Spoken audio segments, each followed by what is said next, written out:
I may as well start. I'll admit more people as if more people arrive in the lobby. Thank you for joining us today. Just a bit of etiquette before we get started. I'm sure you're all very used to using Teams meetings now, but if you can just make sure your microphone's on mute. And also, if you've got any questions, raise your hand or put something in the comments box during the presentation, and then we'll be able to come to you to ask the questions.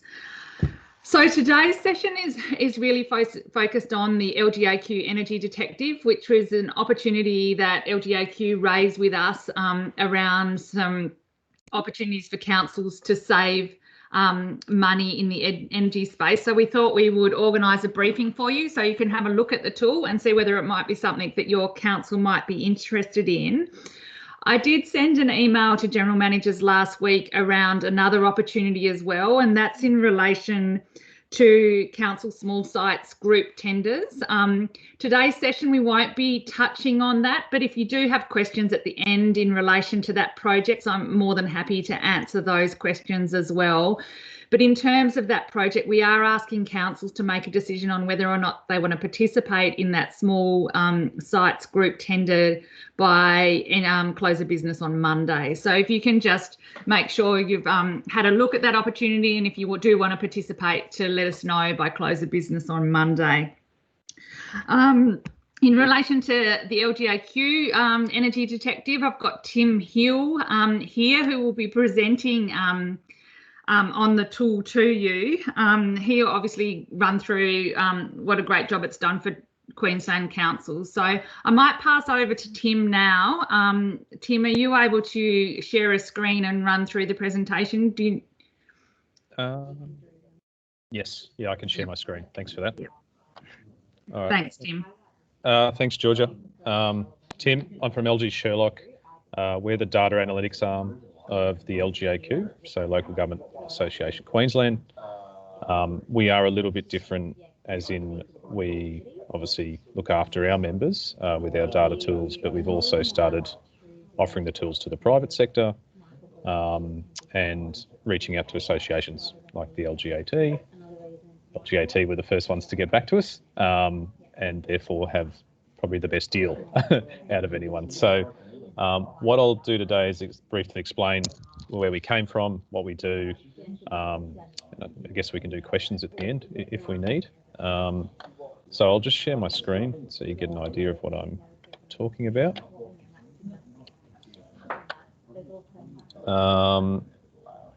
So essentially what we've been doing, LG SHERLOCK, data analytics tools, we're grabbing massive data sets or multiple data sets and pushing them together, and then giving councils a dashboard so they can easily view these assets. It all came from the energy bills that we get here in Queensland. Your biggest councils, their energy bills are upwards of 5,000 pages big, to the smaller ones that are still, 50 to 100 pages big. So there was really no way to analyse that data. As a council, it's also very manual work going through everything, and inputting it into their own systems was difficult. So it all started from Energy Detective, which we'll show you today. But these are just some stuff that we've come across pretty much in the last year. 107k in average monthly savings found from incorrect tariff classification. So if you're on an energy tariff and you stop using an asset as much, it's very rare that the energy company calls you up and goes, we want to put you on a cheaper tariff. So that was a big win to start with. We have other detective products as well that look at other data sets. So mobiles, we found in Queensland that 1 in 6 mobiles in councils haven't been used in over 300 days. So they're stuck in someone's pocket or in a drawer, or they've gone missing. Again, it's that issue around having massive bills that aren't, I guess, very transparent with what's going on. We have a fleet detective tool, which looks at fuel efficiency. A lot of vehicles aren't being used in Queensland councils, so 27% of them. And we're sort of moving the products into, I guess, that sustainability piece as well. So we have in the Energy Detective, we have a solar opportunities dashboard, and it's found about 2,500 potential solar assets based on feasibility. So that most things in Queensland, because of our wonderful weather, should have solar. but we found ones that are actually feasible for councils as well. So there's that piece around money. SHERLOCK. So we have 66 of the 77 councils signed up, just a few to go, mainly some of our Indigenous councils I've got to work on and get signed up. The average council has 2.3 products. For those who might know a little bit about back-end development, we're crunching about 80 million rows of data every day. And we've been very lucky with our councils. So the way that we make our products is complete feedback. So we're all, to be honest, we're just a bunch of data nerds and we don't know too much about anything. So we just get information from councils and what they want to see, and then we turn it into the dashboards. So anything that you will see today in the Energy Detective demo has completely come from Queensland councils. These are some of our products. We're just going to go through Energy Detective today. I'll just touch on some of the others. Our town is community sentiment based, so what people are saying even in social media. There's Fleet Detective, your vehicles. Was that car present when the fuel card was used is something we actually have to look into, believe it or not. Waste Detective, we have a waste levy in Queensland. This is an advocacy piece, looking at the data around that, landfill, and then it's moving into Scope 2, Scope 3 emissions from landfill, stockpiling, all those kind of things. Mobile Detective, your devices. Has Georgia used her iPad in the last 200 days? That's what we'd be looking at. Does she need it? And we do bespoke services as well. If you're ever keen or you want to see a specific data set, we're happy to help with that. It just costs a lot more money, that's all. So I'll go through the SHERLOCK dashboard. This is Energy Detective. With all our dashboards, it's cloud-based, so it's just a login. What we tend to do, and I'm assuming it'll be the same with Tassie councils, is it's a single sign-on, so we give access to as many of your staff as you like. And it's the same credentials as your Microsoft or your council logins. With our dashboards, anything you hover over, it's going to give you more information. You'll see those pop-ups. If you click on something, it's going to drill down into that specific month, year, NMI, so asset, and that's how you can drill down a bit further. First page, really high level, costs, usage, and emissions. We've added in Scope 3 emissions based on those federal government guidelines. And then you have these actually called sperm graphs, these ones, showing how this council is travelling over time with their energy bill. Now, I've picked one of the councils that is not travelling very well at all, so I can show you all the examples of what you can find in an energy bill. So you can see 2020, much higher than their previous years. This is actually the opposite of most Queensland councils. They're now down 12 to 13% on the previous year from when they started using Energy Detective. And there's not too much analysis that goes into it. It's just finding some savings opportunities, some really basic ones. So the first starting point for them is savings opportunities. These are the categories. So we categorise everything on your bill. So, say I just wanted to look at community centres, on community centres, and that'll give me all the potential saving opportunities just based around community centres. So that's how you could do your audits if you wanted to do it that way, or do it by department in your council. First one, really simple one, discrepancy between cost and expected cost. So cost, the blue line, is the last bill. Expected cost is historically and seasonally what that asset cost you. So what you're looking for here is for assets that have much more usage than historical. So there could be an issue with it. So if I hover over that first one, it's a community centre. For some reason, the last bill cost me 3 times more than historically. So why is that? Community centre has nothing to do with rainfall, but we find most assets in Queensland, about 80% of your energy bill cost is from water assets, so pumps, treatment plants, things like that. Hence why we bring in that Bureau meteorology data, so it's easier to make decisions. But essentially what we're doing here is just finding anomalies in those bills and then presenting it to council. There could be a legitimate reason for why this has cost 3 times as much, or not. So it's just an easy way to get into those bills and find those anomalies, and then it's up to you guys or your officers to find what the issue is, if it is an issue. Another really simple one, cost associated to this asset, but there's been no usage. So no one's there, no one's turning the lights on, nothing's going on, but you're still paying connection fees to your energy provider. So if I hover over like this one here, you know, this is another community centre. Now it hasn't been used since February 2017, but they're still paying $132 per month in connection fees. So maybe that is something that could be turned off. Maybe it's not needed. Again, it could be a pump that's at a level of flooding and it needs to be left on in case, you know, a disaster like that happens. But in the majority of cases, it could just be a meter that was forgotten to be turned off by the provider, an old quarry, the meter's left on, things like that. So you just sort of, a lot of low-hanging fruit here. And if I'm looking at this council, that's about, you know, $1,000 to $2,000 a month they could save. Just to give some context, this council is probably fifth or sixth biggest in Queensland, and you're talking about maybe close to 80 to 120,000 people living in the region. You know, so it's yeah, I guess the size of sort of the bottom of Tasmania as well. It's quite a big one with a lot of water assets as well. So hence why you see they have a lot of low-hanging fruit they can look into. This is our tariff analysis. So for those that might not know much about tariffs, again, like a mobile phone, you might have a $60 plan, but you only use half of it. Your mobile provider is not going to tell you that you can go for a cheaper version. The same happens with energy assets. You might not use it as much as you used to, but they don't sort of let you know that there's a tariff change. So what we've got here is all the tariffs from this particular energy provider, and then we compare it based on what we have and all the data we're getting from the bills to see if there's potentially a better tariff you could be on. So if I hover over this one, okay, this is a good example. So that blue line is the cost associated. So that's the cost on the bill. And then the grey dot with the number in it is the tariff we think it should be on and what the saving would be.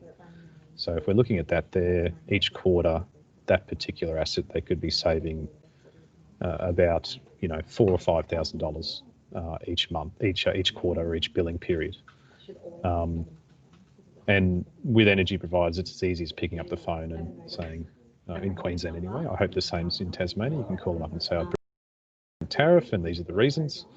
All this stuff you can export as well. So if I click on this, I can view data and you can send that off to your energy provider, and that'll give them the reasoning behind why it should be on that tariff. If you do have smart meters installed, we do a full interval analysis as well. I won't go through it in this presentation, but it is an option as well. And then you can see what every other tariff would cost you as well, based on the historical data that we're collecting. Next one down here, very similar. Because we benchmark, we're lucky there's 62 councils now using Energy Detective. So the line through the middle is the benchmark. If your asset's above it, you could be doing better. If it's below, you're better than the average.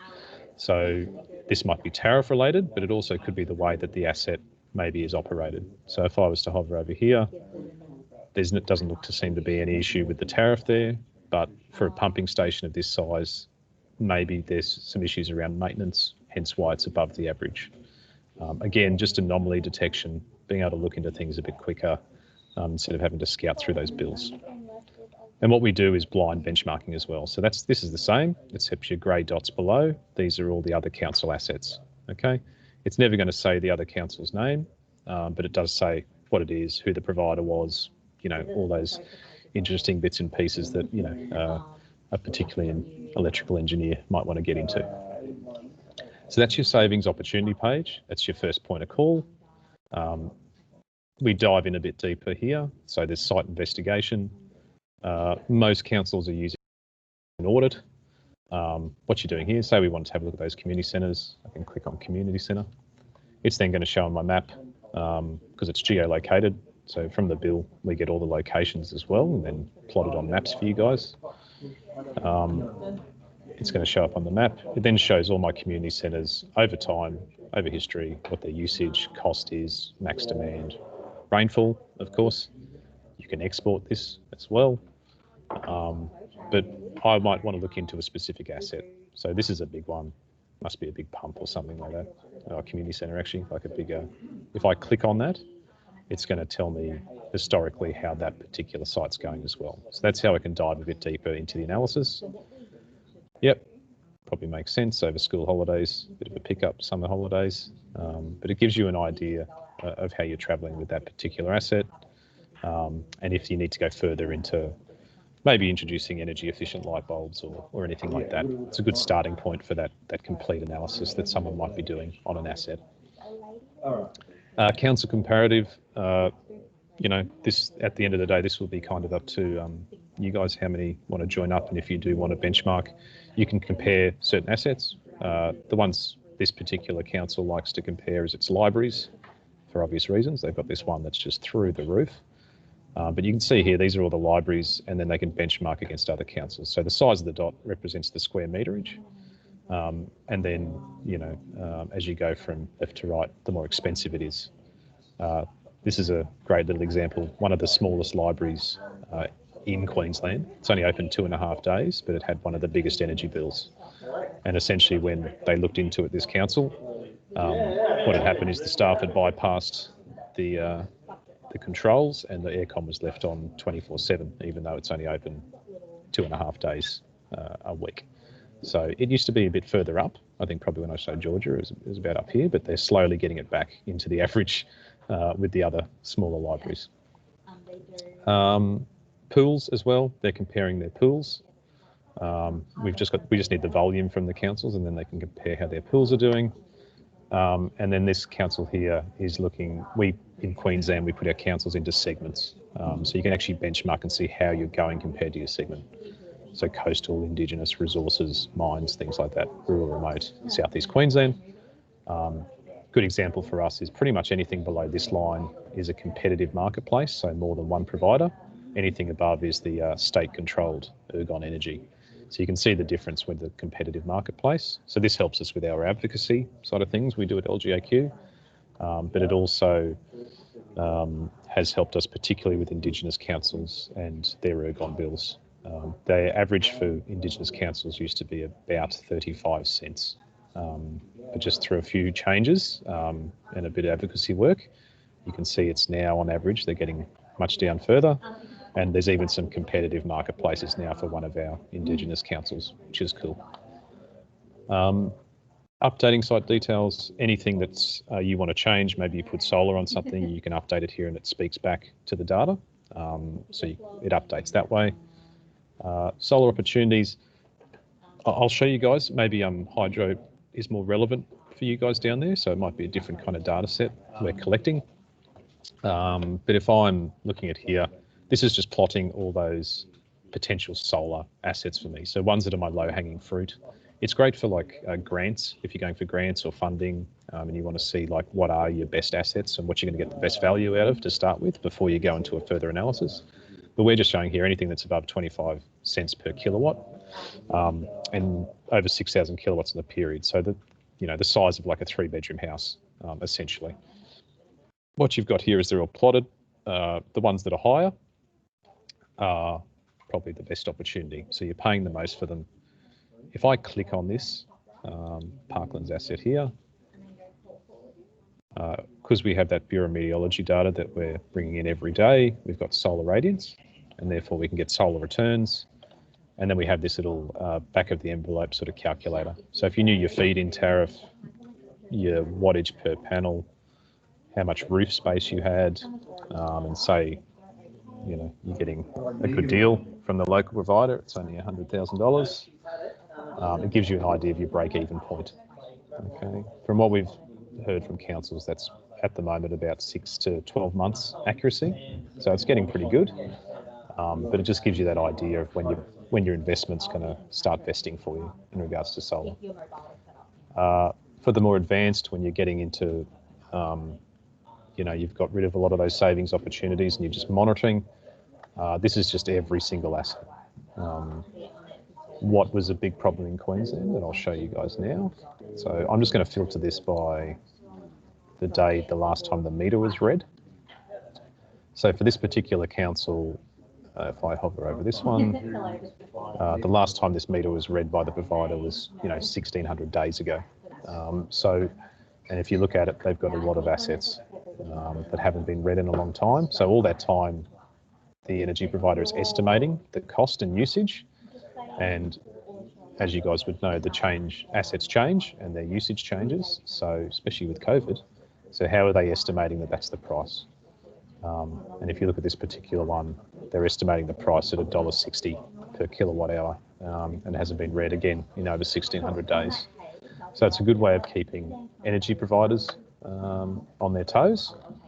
If we go down a bit further, you can start to see some of the smart meter data coming in. So these ones that are read regularly, and you can look at usage, costs, peak usage, off peak, and an engineer or someone in sustainability can look at this and see, is there ways we can remove this peak usage, off peak usage, things like that, and get that asset performing better.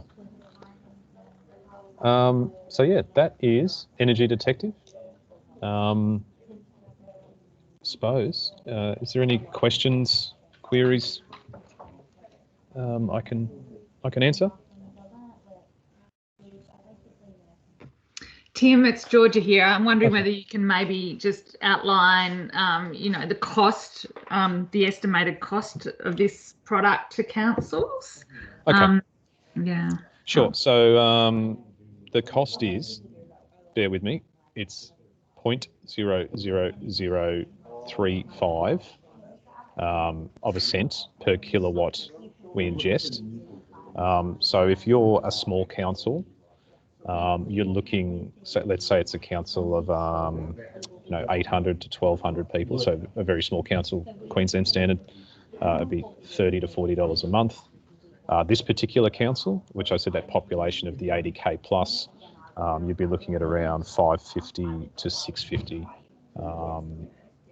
a month. So it just ranges on what your usage is and what we're ingesting. So if your energy bills doesn't include water assets, for example, it might be a lot lower.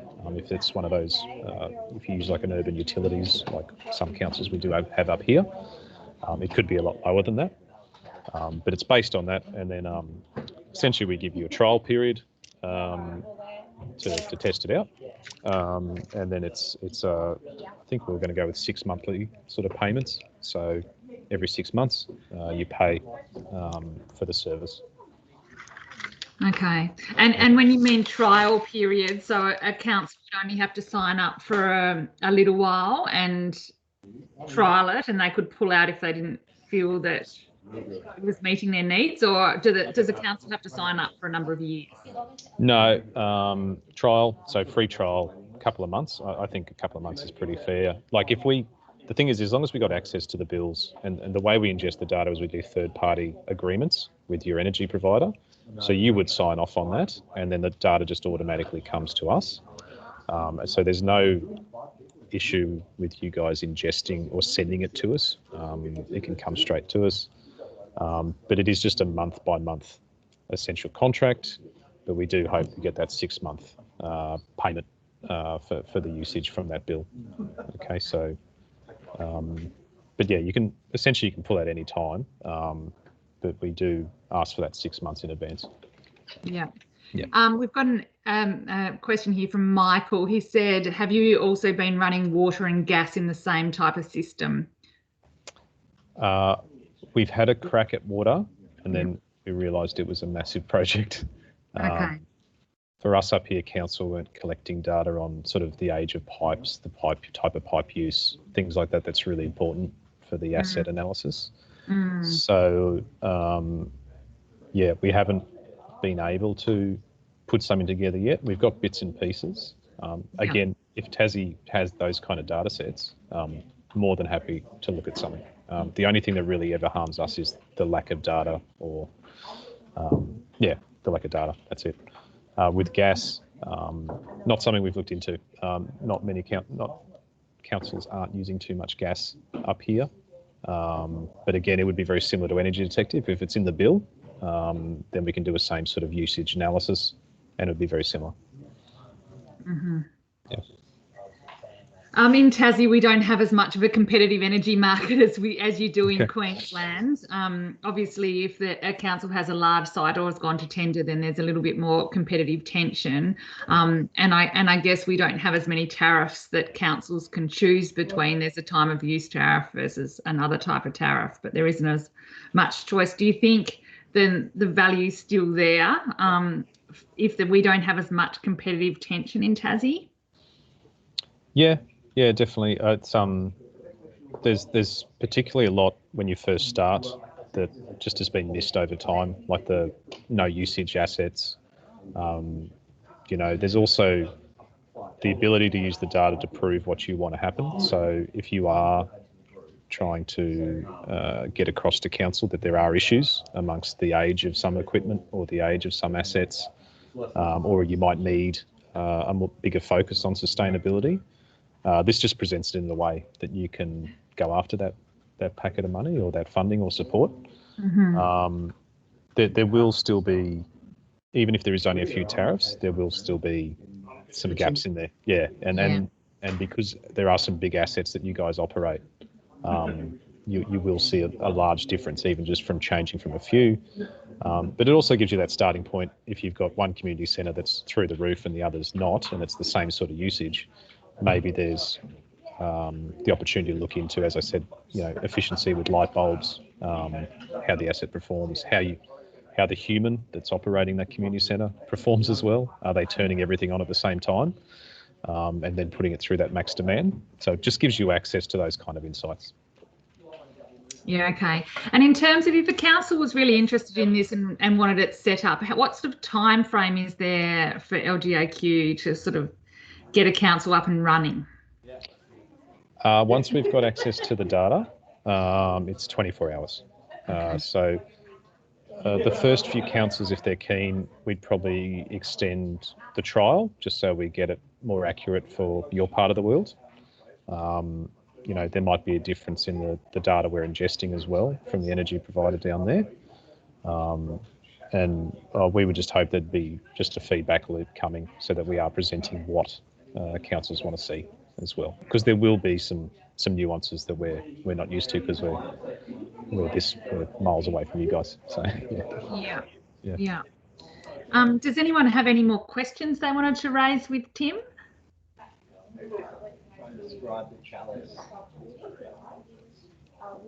I have recorded this session, so I will send it out to participants, and a few people who wanted to attend and couldn't, I'll send it to them as well. But I guess, Tim, from here, is there anything else that we can send out to councils to give them a little bit more background around the product so that they can use that to make their own analysis about whether or not it's a tool that might be of interest to them? And also maybe something around how they would engage with LGAQ if they wanted this tool. Do we have some things we could send out to the participants? Yeah, I've got some marking material that I can send through to you guys. Do you want me to send that to you, George? Yeah, that'd be great. And I can send to everyone who's participated today. Okay. And I don't mind if people approach me straight away. I'll put my phone number and email there. Yep. Do you mind, or is no? That'd be great. I'll certainly pass on those details too in my email out, so that you can contact Tim directly and ask any specific questions you might have in relation to the tool. Does anyone have any more questions around the other opportunity that we presented to you around the tender for small sites? Has anyone got any questions they wanted to raise with me now in relation to that?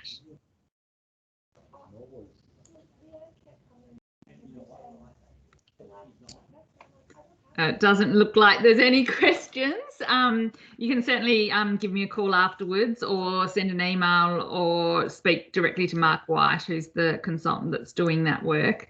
But I'll certainly be in contact. Send out the email with the documentation, and please don't hesitate to contact Tim or myself if you've got any questions in relation to the tool. But thanks, Tim, for your time. Oh, it looks like we might have another question coming in from Paul. It's just typing at the moment. It's just a thank you from Paul. Really interesting analysis. and he's going to pass it on to the team and get in touch. So thanks, Paul. All right, well, I'll end the recording now, and thanks a lot, Tim, for your time. And hopefully we'll have a bit of interest from some councils. Sure. Look after yourselves, guys. See ya. Thank you.